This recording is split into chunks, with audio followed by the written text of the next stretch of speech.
Of sulphur हमारा आज का बेसिकली टॉपिक है, ठीक है। तो सल्फर हम पढ़ रहे थे ग्रुप 16, सल्फर पढ़ा, रोम्बिक है, मोनोक्लिनिक है, ये पढ़ा।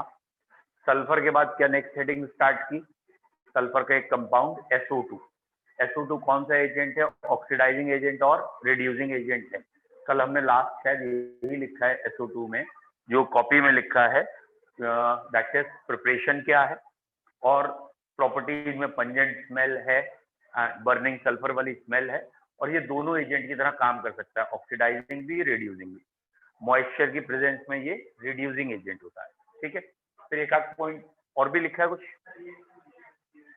ये लिख ली रिएक्शन कि सल्फर की क्लोरीन से अगर रिएक्शन करेंगे तो SO2Cl2 बन जाएगा, या सल्फर की MnO4 माइनस से लिखिए नहीं लिखिए। SO2Cl2 से पहले और कौन सी लिखती है सल्फर की रिएक्शन? SO2 की, सॉरी, यस, ठीक है। SO2 की H2S से कोलाइडल सल्फर बना होगा और NaOH, तो Na2SH3 बना होगा। ये कंपाउंड आ गए सल्फर, ठीक है।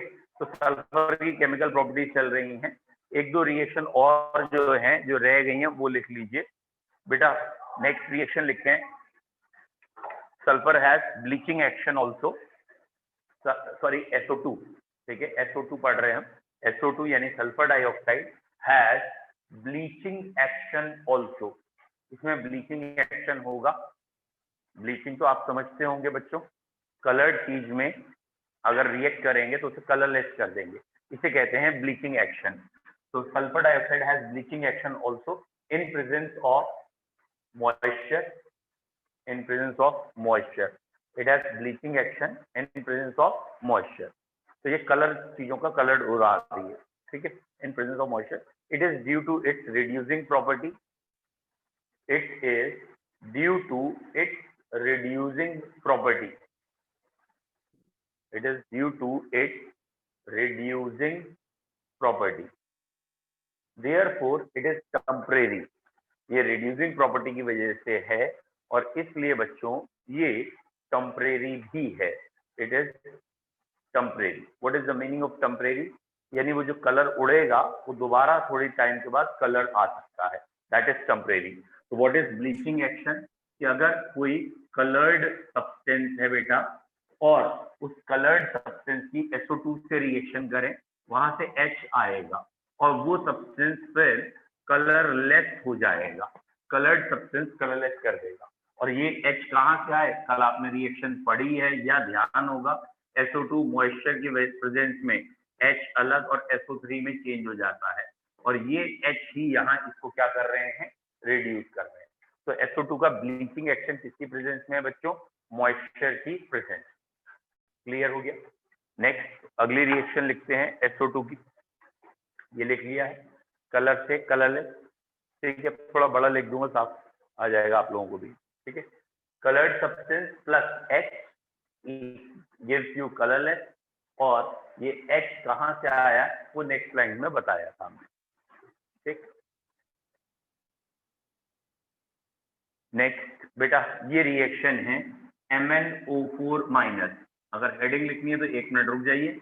इसकी SO2 से रिएक्शन कर दी, MnO4 माइनस SO2 से काहे में चेंज हो जाएगा, ठीक है। वाटर और H तो होंगे ही होंगे, तो ये चेंज हो जाएगा Mn+2 में, और SO2 चला गया SO3 में। एक तरफ H आ गए वॉट एवर, एक तरफ वाटर आ गया, वो दोनों बैलेंसिंग में चेंज करते रहेंगे। यहाँ SO2 का रिड्यूसिंग एक्शन शो हो रहा है, ठीक है। रिड्यूसिंग क्लियर है कैसे? यहाँ सल्फर कितने में है? +4 में, बाद में कितने में चली गई? +6 में, यानी इसका अपना क्या हो गया? ऑक्सीडेशन। और ये अगर ऑक्सीडेशन है तो रिड्यूसिंग एजेंट हो गया, ये +7 से +2 गया, इसका रिडक्शन हो गया। ये वाली रिएक्शन कार्बन डाइऑक्साइड नहीं देती। इस रिएक्शन में KMnO4 का पिंक कलर डीकलराइज होता है, जबकि CO2 में ये रिएक्शन नहीं है। तो याद रखना है CO2 और SO2 की प्रॉपर्टी एक जैसी है, but SO2 is a reducing agent while CO2 is not, ठीक है। तो लिख लीजिए reducing property of SO2, reducing property of SO2, reducing property of SO2, it can reduce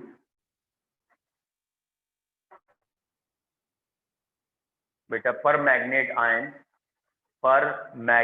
ion into Mn+2. It can reduce per magnet ion into Mn+2 in acidic medium. It can reduce, किसे reduce कर रहा है बच्चों? ठीक है, MnO4 minus को काहे में रिड्यूस कर रहा है? Mn+2 में, किसमें? Acidic medium. And the pink color of MnO4 disappears in this reaction. Pink color of MnO4 minus disappears in this reaction. MnO4 minus का pink color उड़ जाएगा. The pink color of MnO4 minus disappears in this reaction. ठीक है, this reaction is not given by CO2. ये reaction carbon dioxide नहीं देगी. This reaction is not given by CO2. Carbon dioxide ये test नहीं देगी क्योंकि कार्बन डाइऑक्साइड पहले से एकदम मैक्सिमम +4 पे है, वो इसके ऊपर नहीं जाता. ठीक है, ऐसे ही कोई और रिएक्शन कही गई है, जैसे FeCl3 है, तो अगर यहाँ आयरन +3 में है और SO2 से रिएक्शन कर दें तो ये आयरन +3 से +2 में चला जाएगा, SO2 SO3 में जाएगा और बाकी जो भी H आयन और बाकी बैलेंसिंग होगी कर लेंगे. तो SO2 एक रिड्यूसिंग एजेंट है, इसका अपना ऑक्सीडेशन हो जाता है और इसलिए दूसरों को क्या कर देती है? बोलो, क्लियर है? ये हो गई SO2 की प्रॉपर्टी. SO2 की शेप कैसी है? तो बेटा ये इसकी शेप है, यानी इट हैज बेंट ज्योमेट्री. लिख लीजिए. इन SO2 2 sigma bond 1 lone pair of electron. Sigma bond 2 है, 1 लोन पेयर है. 2 sigma bond 1 lone pair of electron. Therefore it is sp2 hybridized.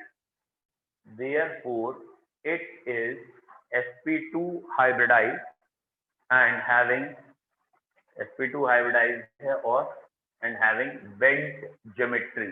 इसकी जो शेप या ज्योमेट्री है वो बेंट या इन्वर्टेड भी कोई वर्ड यूज कर लीजिए, बेंट ज्योमेट्री. सर रिपीट कर दीजिए. SO2 में 2 सिग्मा बॉन्ड हैं, 1 लोन पेयर है. 2 सिग्मा 1 लोन पेयर, और इस वजह से इसकी हाइब्रिडाइजेशन sp2 है. sp2 की शेप होनी चाहिए प्लेन ट्राइएंगुलर या ट्राइएंगुलर प्लेनर जिसे कहते हैं, लेकिन यहाँ पे ये शेप आनी चाहिए क्योंकि ये लोन पेयर आ गए तो ये रिपेल ज्यादा करेंगे, और रिपेल ज्यादा करेंगे तो इन्हें पास में आना पड़ेगा, और ये वाली ज्योमेट्री कहला रही है बेंट, BENT, बेंट ज्योमेट्री आई. अब क्लियर है? Yes sir. बाकी लोग भी बेटा जिन्हें समझ में आ गया 1 और 2 टाइप करते रहो, मैं देख रहा हूँ. ठीक है, और अगर आपको कुछ चाहिए होगा तो हो जाएगा. ठीक है, नेक्स्ट. गुड. तो बेटा ये बेसिकली SO2 आ गया और इसका मेन यूज है SO3 में जाना. आपने कल शायद लिख भी लिया है SO2 का कंबशन. लिखा है नहीं लिखा?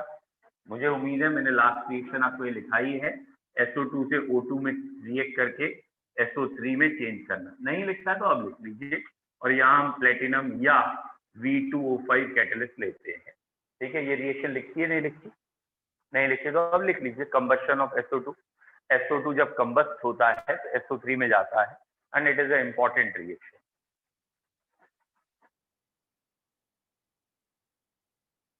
ठीक है बच्चों, ये रिएक्शन इंपॉर्टेंट क्यों है? एक्चुअली ये ना एक तरीके से स्लोएस्ट स्टेप है H2SO4 बनाने के लिए, और स्लो स्टेप रेट डिटरमाइनिंग होते हैं, इंपॉर्टेंट होते हैं इसलिए. तो इस रिएक्शन से ही H2SO4 अगले स्टेप में बनता है, या H2SO4 बनाने के लिए सबसे मेन रिएक्शन ये है, और ये भी रिवर्सिबल है. तो चाहे H2SO4 में पढ़ लें चाहे यहाँ पढ़ लेते हैं, बात एक ही है. बताओ बेटा, यहाँ ली शैटलियर प्रिंसिपल के हिसाब से क्या कंडीशन रखें कि SO3 ज्यादा बने? ली शैटलियर समझ गए होंगे वर्ड क्या है. 11th में आपने एक वर्ड केमिकल इक्विलिब्रियम में पढ़ा है कि इक्विलिब्रियम डिस्टर्ब करने में किसी एक डायरेक्शन में जाएगा. हम चाहते हैं प्रोडक्ट ज्यादा बने, तो प्रोडक्ट ज्यादा बनाने के लिए ली शैटलियर प्रिंसिपल, जहां मेनली 3 चीजें थी, टेम्परेचर, प्रेशर और कंसंट्रेशन. क्या टेम्परेचर, प्रेशर, कंसंट्रेशन रखते हैं? Very good. 1-2 बच्चों का आंसर आ गए हैं, बिल्कुल सही भी है. बेटा सबसे पहले प्रेशर देखना चाहिए क्योंकि वो डायरेक्ट देखा जा सकता है। यहाँ 3 मोल्स हैं, यहाँ 2 हैं, यानी मोल्स कम हो रहे हैं। कॉमन सेंस, जितना प्रेशर बढ़ाओगे चीजें पास आएंगी, जुड़ती जाएंगी। तो यहाँ भी प्रेशर बढ़ाओगे तो यहाँ चले जाएगा। तो प्रेशर बढ़ाने पे इक्विलिब्रियम वहां जाता है जहां मोल्स कम होते हैं या वॉल्यूम कम होता है। तो यहाँ पे बिल्कुल सही कह रहे हैं ये बच्चे, हाई प्रेशर चाहिए। हाई प्रेशर क्यों चाहिए? क्योंकि प्रेशर बढ़ाने पे इक्वेशन वहां जाएगी जहां मोल्स कम है। सेकेंड पॉइंट है कि इन दोनों को रिएक्ट करके ये बन रहा है, ये प्रोसेस कंबस्शन है, और कंबस्शन एक एक्सोथर्मिक प्रोसेस है, यानी हीट निकल रही है। आपको याद होगा, अगर कोई भी एक्सोथर्मिक है यानी हीट निकल रही है, हीट एब्जॉर्ब नहीं कर पा रहा, तो इस स्टेप में हीट निकल रही है, इसका मतलब पिछले स्टेप में हीट एब्जॉर्ब हो रही है। तो जब टेम्परेचर बढ़ाओगे तो पिछले स्टेप को अच्छा लगेगा क्योंकि उसे हीट एब्जॉर्ब करनी है, वो हीट एब्जॉर्ब करेगा, सूखता जाएगा। जबकि ये स्टेप एक्सोथर्मिक है और तुम चाहते हो आगे आ जाए, तो टेम्परेचर शुड बी लो। ठीक है, टेम्परेचर कम होना चाहिए, बट एक कॉमन सेंस है बेटा, इतना टेम्परेचर मिनिमम चाहिए कि इनकी एक्टिवेशन क्रॉस हो जाए। भाई ये आपस में रिएक्ट करते हैं, इतना तो टेम्परेचर चाहिए, यानी O और O में जो डबल बॉन्ड है वो टूट जाए, SO2 के जो बॉन्ड टूटने हैं वो टूट जाए, जिससे आके जुड़ जाए। तो temperature should be low but not very low. या एक आध क्वेश्चन जैसे अमोनिया वाले में भी था कि टेम्परेचर कम होना चाहिए फिर भी 400 डिग्री चाहिए, क्यों? तो वहां कहेंगे एक्टिवेशन एनर्जी ज्यादा है, यानी रिएक्ट करने के लिए एक हाई टेम्परेचर या जितना चाहिए उतना चाहिए। तीसरा है, इसमें आप कह सकते हैं कि कंसंट्रेशन अगर कहें तो जो भी रिएक्टेंट है उनकी कंसंट्रेशन ज्यादा करेंगे। ऑब्वियसली इनकी कंसंट्रेशन बढ़ाएंगे ये बनेगा, इनकी कंसंट्रेशन बढ़ाएंगे ये बनेगा। तो रिएक्टेंट की बढ़ाओगे तो प्रोडक्ट ज्यादा बनेगा। तो यहाँ पे pressure high, temperature low, high concentration of reactant. और अगर कोई कहता है कैटलिस्ट, तो ऑब्वियसली कह सकते हैं कैटलिस्ट होगा तो रेट ज्यादा होगा, तो प्रेजेंस ऑफ कैटलिस्ट होना चाहिए। कैटलिस्ट कौन है यहाँ का? V2O5 या प्लेटिनम है। ठीक है, तो प्लेटिनम या V2O5 कैटलिस्ट की प्रेजेंस में ये रिएक्शन चलाए। तो 4 चीजें आपको ध्यान रखनी। अब कोई कहे कि कैटलिस्ट तो कुछ भी नहीं करता है, खाली टाइम कम करता है।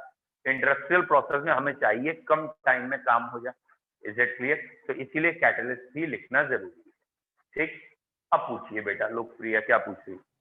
सर ये प्रेशर हाई लिया है, ये बता दीजिए। प्रेशर हाई क्यों लिया है? प्रेशर बढ़ाने पे इक्विलिब्रियम उस तरफ जाता है जिस तरफ मोल्स कम है।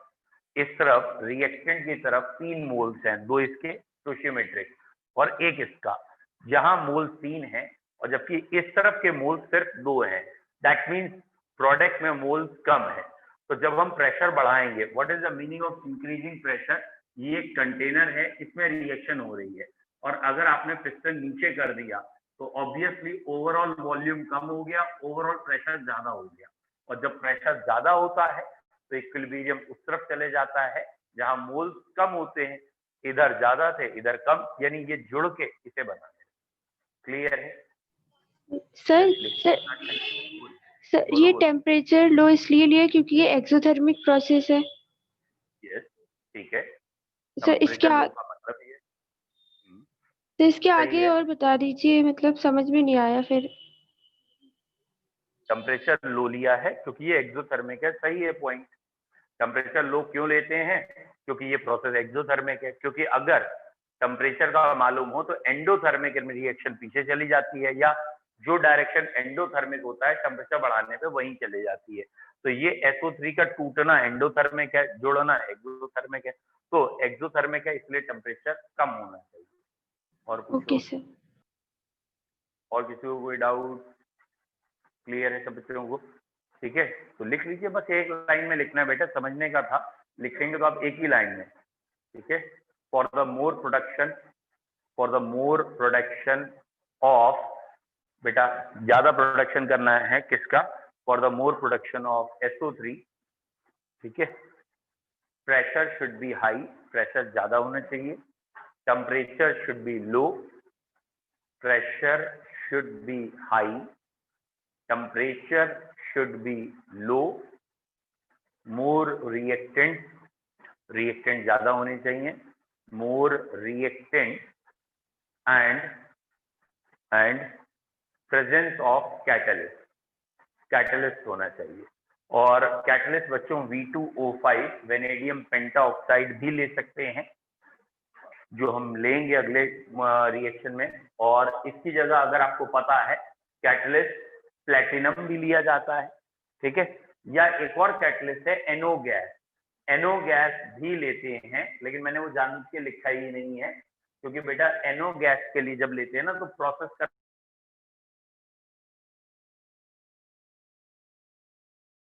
सर आपका माइक ऑफ हो गया।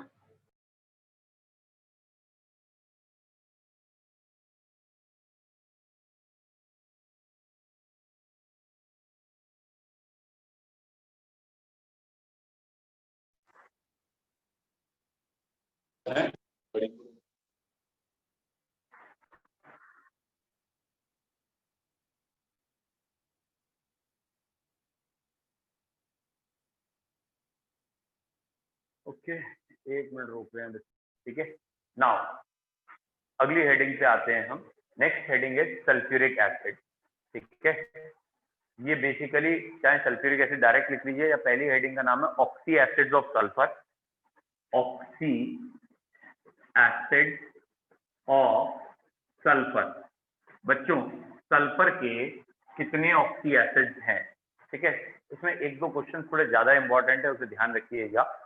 सल्फर में एक एसिड आप सभी जानते हैं H2SO3, एक H2SO4, ये नाम सबने सुने हैं। इसका नाम है, सल्फर का ऑक्सीडेशन नंबर 4 है, ये 4 ऑक्सीडेशन नंबर में अस एसिड होगा, सल्फ्यूरस एसिड, ठीक है, सल्फ्यूरस एसिड। और ये हो जाएगा सल्फ्यूरिक एसिड, ठीक है। एक सल्फ्यूरस एसिड है, एक सल्फ्यूरिक। जहां ऑक्सीडेशन नंबर ज्यादा है वो एक एसिड है, ऑक्सीडेशन नंबर कम है तो वो अस एसिड है। ये दो तो मालूम नहीं आपको, डन। इसके अलावा जो है उनको भी देख लेते हैं, बेसिसिटी और स्ट्रक्चर भी देखना है। इसके अलावा एक एसिड है हमारा H2SO5, H2S2O7, H2S2O8, ये सल्फर के और एसिड भी हैं, ठीक है। यहां पे भी ऑक्सीडेशन नंबर 6 है, यहां भी 6 है, यहां भी 6 है। अगर आप ये वाला एसिड देखेंगे H2S2O7 तो शायद आप पता कर सकते हैं, क्योंकि फास्फोरस में पढ़ा रखा है। 2 मॉलिक्यूल सल्फ्यूरिक एसिड लो, उसमें से एक मॉलिक्यूल वाटर निकाल लो तो यही बनेगा। इसके 2 मोल में से 1 मोल वाटर निकालो। अगर याद हो पिछले चैप्टर में पढ़ाया है, ये है H2SO4, 2 मोल्स लिए, 1 वाटर निकालिए, और बेटा 1 वाटर निकालने पे आपको ये चीज दिखेगी, H2S2O7 दिखेगा। और इसमें पेरेंट का नाम जो है वही नाम यहाँ लिखते हैं, बस प्रीफिक्स लगाते हैं। क्या लगाते हैं? पायरो। तो इसका नाम आ गया पायरो सल्फ्यूरिक एसिड। तो H2S2O7 का नाम है बच्चों पायरो सल्फ्यूरिक एसिड, ये है पायरो सल्फ्यूरिक एसिड। तो पायरो सल्फ्यूरिक एसिड, अभी खाली नाम बता रहा हूँ, स्ट्रक्चर भी आएंगे। ये है पायरो सल्फ्यूरिक एसिड H2S2O7। अगर आप H2SO5 का ऑक्सीडेशन नंबर निकाल के देखें तो आपका आंसर 8 आना चाहिए। आप एक बार ऑक्सीडेशन नंबर खुद निकाल के देखिए, आपको आंसर शायद 8 दिखेगा। कैसे? दिस वन इज H2SO5, इसको +2 रखेंगे, इसे X रखेंगे, और इसे 2 5 10, तो ये तो आंसर 8 आ रहा है। लेकिन सल्फर का कभी 6 से ज्यादा नहीं होता, इसलिए ये गलत है। फिलहाल यहाँ आंसर 8 क्यों आया? क्योंकि आपने सारी की सारी ऑक्सीजन -2 मान ली, जबकि इसमें 2 ऑक्सीजन -1 होती है। और जहां भी ऑक्सीजन में -1 होता है तो उसमें पर वर्ड आता है, तो इसे पर ऑक्सो या पर ऑक्सी मोनोसल्फ्यूरिक एसिड कहते हैं। पर ऑक्सी मोनोसल्फ्यूरिक एसिड। पर ऑक्सी मतलब परऑक्सी लिंकेज है, मोनो मतलब इसको जब वाटर में हाइड्रोलाइज करेंगे तो 1 मोल सल्फ्यूरिक एसिड का देगा। ऐसे ही इसका ऑक्सीडेशन नंबर आप निकाल के देखो, 7 आ रहा होगा, वो गलत है, 6 ही सही है। और इसमें भी परऑक्सी लिंकेज है, तो पर ऑक्सो डाई सल्फ्यूरिक एसिड है। और बेटा परऑक्सो डाइसल्फ्यूरिक एसिड का एक नाम है, it is commonly name as Marshall acid, इसे मार्शल एसिड भी कहते हैं। और परऑक्सो मोनोसल्फ्यूरिक एसिड का कॉमन नाम है Caro's acid, CaRO, Caro's acid. तो ये 4 या 5 ऑक्सी एसिड बेसिकली हमने सल्फर के लिखे हैं। ठीक है बच्चों, एक और होता है विच इज H2S2O3, H2S2O3, इसका नाम कोई बच्चा बताएगा? बच्चों कभी भी ऑक्सीजन कम करके सल्फर लगा दो तो पेरेंट के नाम के आगे थायो लगा सकते हैं। ठीक है, तो इसको हम थायोसल्फ्यूरिक एसिड कह सकते हैं, थायोसल्फ्यूरिक एसिड। तो इसका नाम हमने दे सकते हैं थायोसल्फ्यूरिक एसिड। फिलहाल सल्फर के ये 5 या 6 whatever the value, 5-6 oxy acid आ गए हैं। तो इनके अब हम सबके स्ट्रक्चर देखेंगे तो नाम और ज्यादा क्लियर हो जाएंगे। ठीक है, आपने बना लिए हैं? Excuse me sir. बोलिए बेटा, पूछिए। सर सल्फरस एसिड को सल्फोनिक एसिड भी कहते हैं शायद? हाँ हाँ बिल्कुल बेटा, ओल्ड नॉमेनक्लेचर जो था, बिल्कुल आप सही कह रहे हैं। एनसीईआरटी अगर आप खोल के देखोगे तो जैसे वहाँ फॉस्फोनिक एसिड, फॉस्फेनिक एसिड है, वैसे ही यहाँ पे सल्फोनिक वर्ड है। ठीक है, बिल्कुल कह सकते हैं, सही कह रहे हैं। गुड, ठीक है। चलिए बेटा, अब मैं एक एक का स्ट्रक्चर बना रहा हूँ और स्ट्रक्चर के साथ कॉमन सेंस है, बेसिसिटी बताएंगे।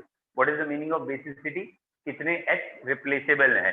फिलहाल फॉस्फोरस की तरह यहाँ नाटक कम है, फॉस्फोरस में बहुत था। जैसे H3PO3 कितनी बेसिसिटी थी? कितनी बेसिसिटी थी? Very good, 2। और H3PO2 1, समझ में आया? और ऐसी H4P2O6, H4P2O5, किसी को याद है H4P2O5 ना? उसमें H4P2O5 है लेकिन वहां 2 है, और H4P2O6 में 4 है, तो वहां 3 जगह एक्सेप्शन थे। चलिए मैं अब इनके एक एक के स्ट्रक्चर बना रहा हूँ और कोशिश यही कर रहा हूँ कि आपको ज्यादा मिटाऊं ना कि दिख जाए। चलिए, सल्फ्यूरस और सल्फ्यूरिक तो सबको ही आते हैं। ठीक है, चलिए पहला वर्ड सल्फ्यूरस एसिड का स्ट्रक्चर क्या है? H2SO3 और H2SO4 क्या है? ये है बेटा OH, ये है S, ये है O, ये OH। ऑब्वियसली यहाँ सल्फर से कितने बॉन्ड आपको दिख रहे हैं डायरेक्टली? तो 6 बॉन्ड डायरेक्टली लगे हैं, 2 नीचे 2 ऊपर, 1 बाएं 1 दाएं। 6 बॉन्ड यानी 6 इलेक्ट्रॉन इधर उधर जा सकते हैं। 6 इलेक्ट्रॉन जा रहे हैं तो सल्फर +6 में है। जब भी सल्फर +6 में होगा तो ये सल्फ्यूरिक होगा। तो बेसिकली मैंने पहला स्ट्रक्चर बनाया है सल्फ्यूरिक एसिड, इसमें 2 OH लिंकेज हैं, इसलिए बेसिसिटी 2 है। जितने O के साथ H लगे होते हैं बेटा वो बेसिसिटी होती है, इसकी बेसिसिटी 2 है। एक OH इधर है, एक OH उधर है, तो ये हो गया सल्फ्यूरिक एसिड। ठीक है, ध्यान से देखिए, मैं इसी में कम करता जाऊंगा, क्योंकि ये मत सोचो कि मैं अगला बनाने वाला हूँ, मैं इसी में हटाऊंगा, इसी में दूसरा जोड़ दूंगा, तो बना ले तो अच्छा है। तो ये रहा सल्फ्यूरिक एसिड। ठीक है,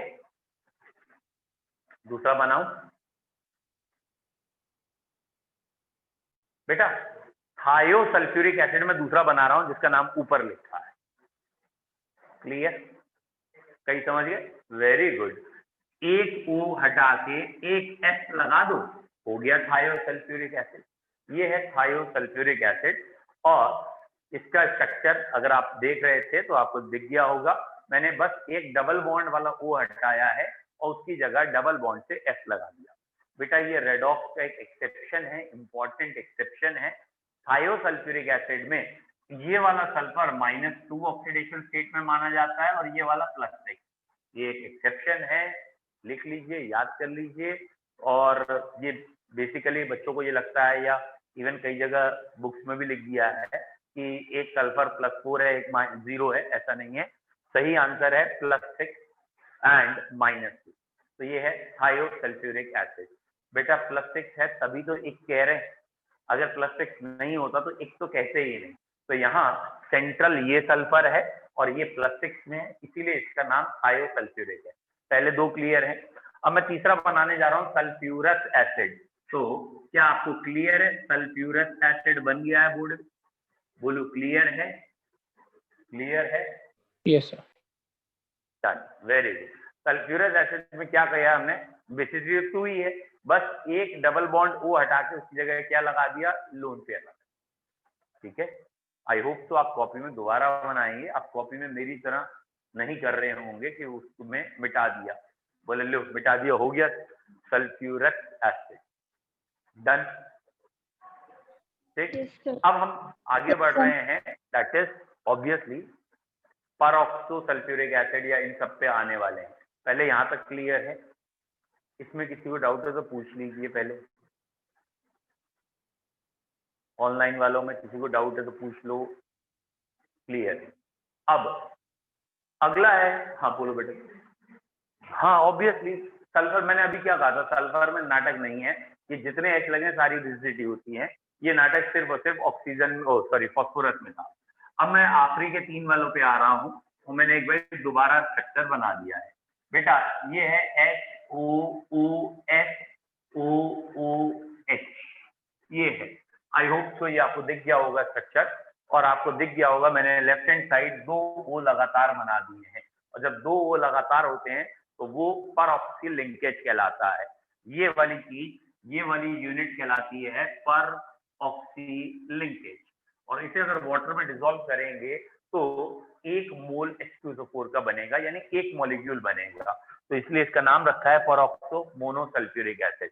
ये मोनो लगाना क्यों जरूरी है ये अभी आपको दिख जाएगा इसके नाम की वजह से, क्योंकि एक जो डाइसल्फ्यूरिक एसिड भी होता है, और वो डाइसल्फ्यूरिक एसिड और मोनो दोनों को अलग नाम देने के लिए मोनो लगाया है। तो ये परऑक्सो है, परऑक्सो मोनोसल्फ्यूरिक एसिड।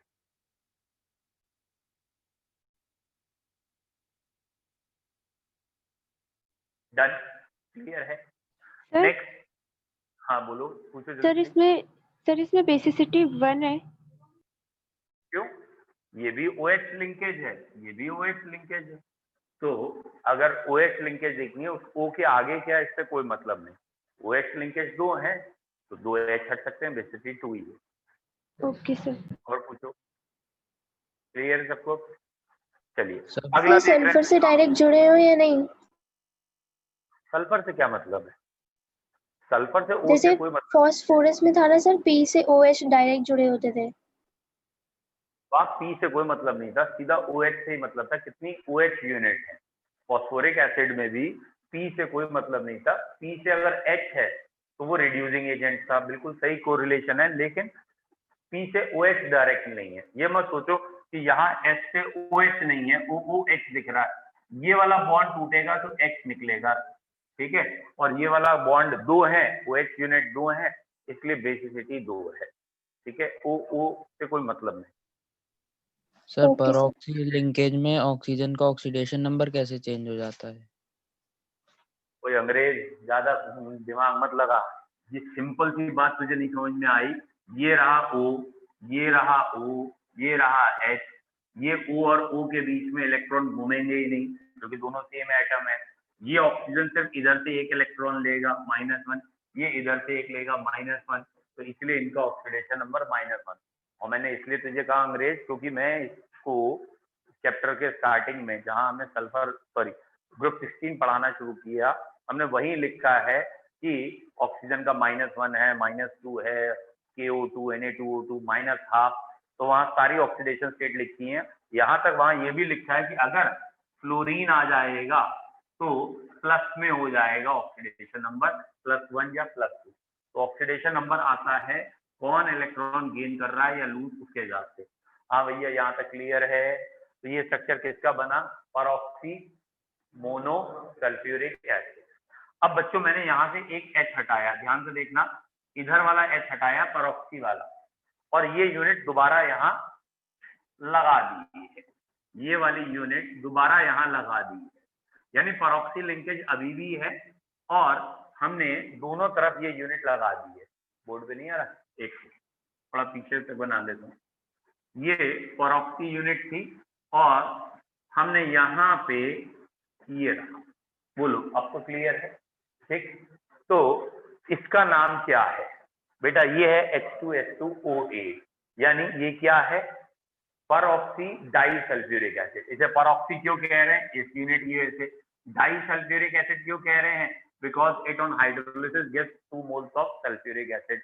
अगर इसको हाइड्रोलाइज करोगे तो बीच से बॉन्ड टूटेगा और 2 मोल सल्फ्यूरिक एसिड के बनेंगे, इसीलिए कहलाएगा परऑक्सी डाइसल्फ्यूरिक एसिड। कोई डाउट?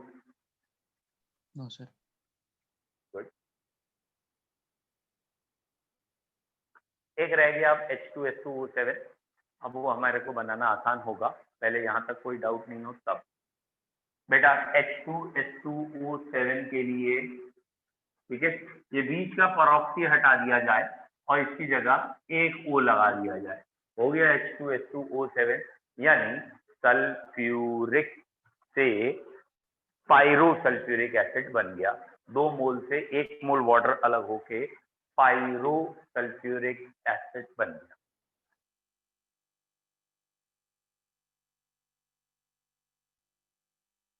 डन? बच्चों मैंने रिकॉर्डिंग ऑन कर दी हुआ है। सर ऑन है। Thank you. ठीक है, पायरोसल्फ्यूरिक एसिड, सारे नाम क्लियर है। अब ये हो गया सल्फर के जितनी प्रजातियां हैं ऑक्सी एसिड की, ये सारे नाम है, लेकिन हमारे कोर्स में मेन है सल्फ्यूरिक एसिड। ठीक है, हमें जो पढ़ना है उसका नाम है सल्फ्यूरिक एसिड। हेडिंग डाल दीजिए अब सल्फ्यूरिक एसिड। बच्चों सल्फ्यूरिक एसिड की मेथड ऑफ प्रिपरेशन डिटेल में है एनसीईआरटी में हम, लेकिन वो डिटेल जनरली नहीं पढ़ते हैं। ठीक है, डिटेल में मतलब कहने का क्या है, एनसीईआरटी ने एक डायग्राम दे रखा है, वो डायग्राम है कॉन्टैक्ट प्रोसेस का। ठीक है, अच्छा हाँ, कल भी 1-2 बच्चे आए थे मुझसे कह रहे थे कि आप जो पी ब्लॉक पढ़ा रहे हो उसमें तो बहुत कुछ पढ़ा रहे हो, और एनसीईआरटी में कहने का मतलब इस साल 2021 के आपके जब एग्जाम होगा सिलेबस में काफी कुछ कट है, जैसे ऑक्साइड ऑफ नाइट्रोजन कट था, फॉस्फीन गैस कट थी, लेकिन मैंने वो छोटे छोटे यूनिट्स भी पढ़ा दी। तो आप लोग ध्यान रखें, जो बच्चे वो चीजें नहीं पढ़ना चाहते तो अगली बार मैं क्लास में बता दूंगा, इस साल बोर्ड में ये नहीं है।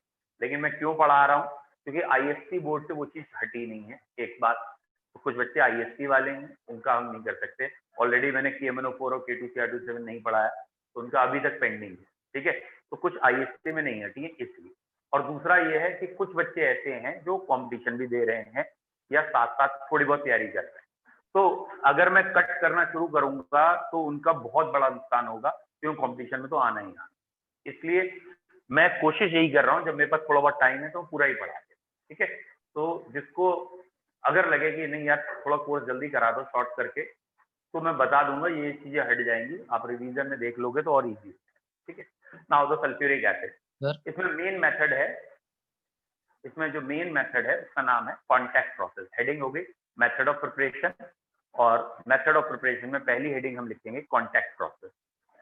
ठीक है बच्चों, कॉन्टैक्ट प्रोसेस में क्या है, सल्फर का कंबशन करते हैं, पहले बनाते हैं SO2, सल्फर के कंबशन से SO2। अब जब आप एनसीईआरटी खोल के देखेंगे तो आपको लगेगा अच्छा अब समझ में आया क्या कह रहे हैं। सल्फर का कंबशन एक अलग चैम्बर में हो रहा है, एक अलग उसमें हो रहा है, और एक स्टेबल कंपाउंड SO2 बन रहा है।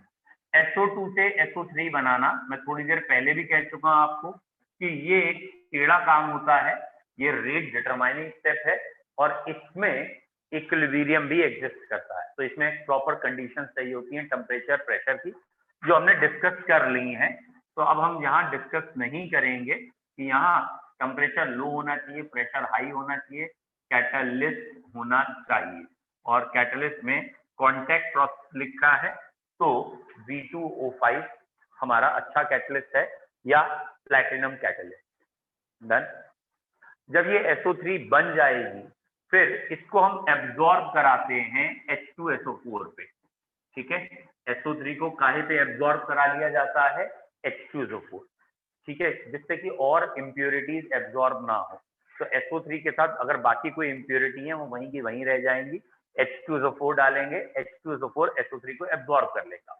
बेटा ये जब एब्जॉर्ब करेगा तो ये बनेगा H2S2O7, ये CO3 जो गैस बनी है उसे एब्जॉर्ब करने के बाद इसमें चेंज हो जाएगा, इसको पायरोसल्फ्यूरिक एसिड भी कहते हैं और इसको ओलियम भी, ठीक है, it is also known as oleum. तो ये ओलियम बन जाएगा एंड फॉलोड बाई ओलियम बनने के बाद अगला स्टेप, हम ओलियम को जब वाटर में डिसॉल्व करते हैं तो रिक्वायर्ड कंसंट्रेशन का सल्फ्यूरिक एसिड बना सकते हैं।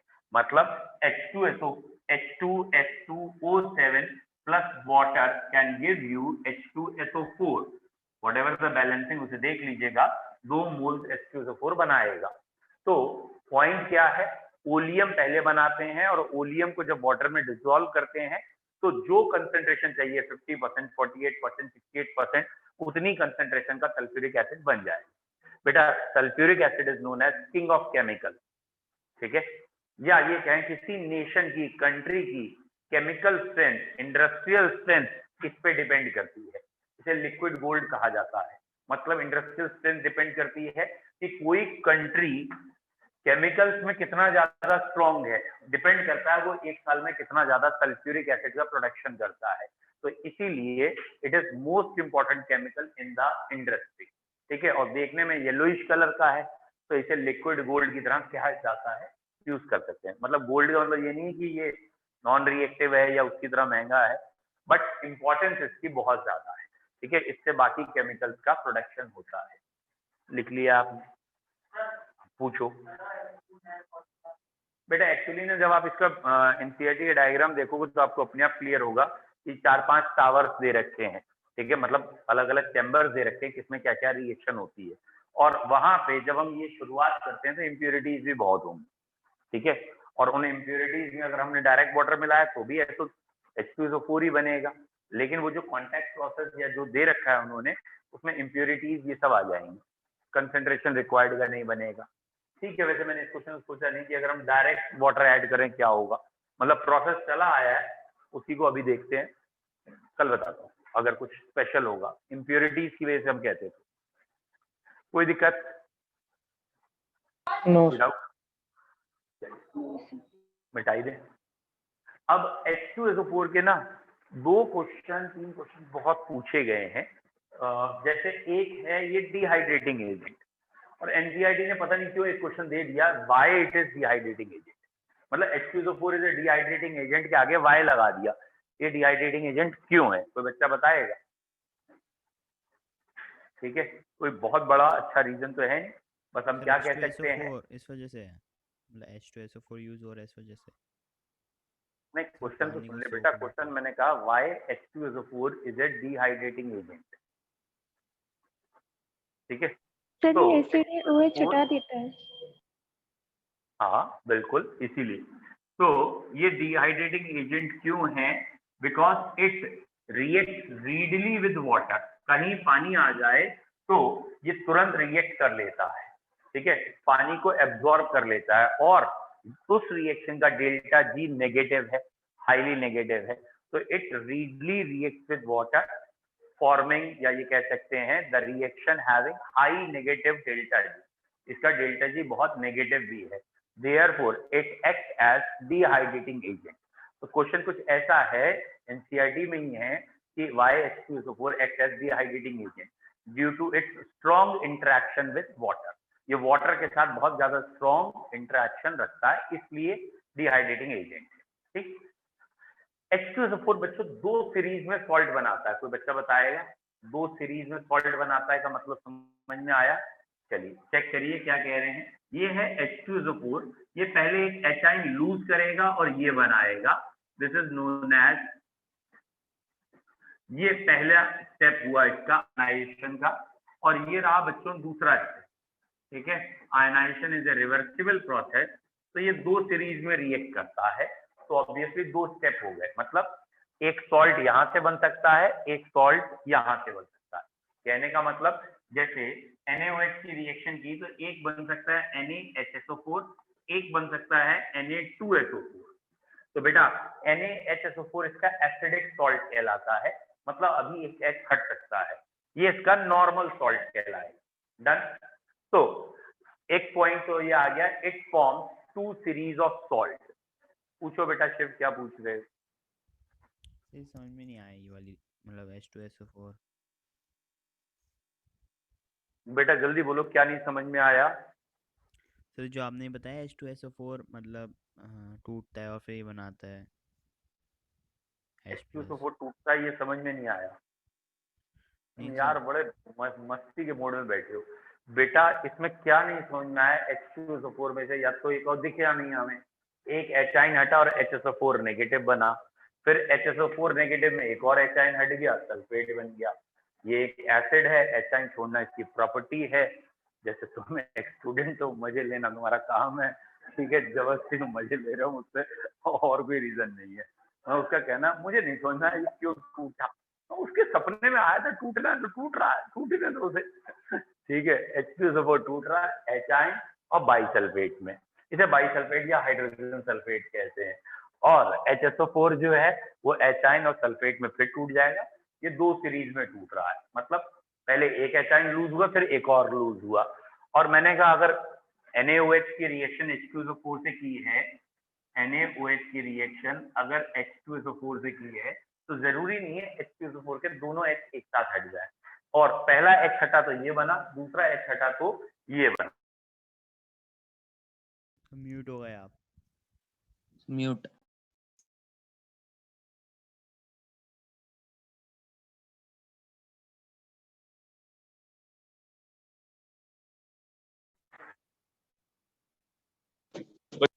आज का बैच यहीं तक रख रहे हैं, अगर आपको ऑनलाइन वालों को आवाज आ गई हो। और बेटा हम कल से स्टार्ट करेंगे कोऑर्डिनेशन केमिस्ट्री, ठीक है।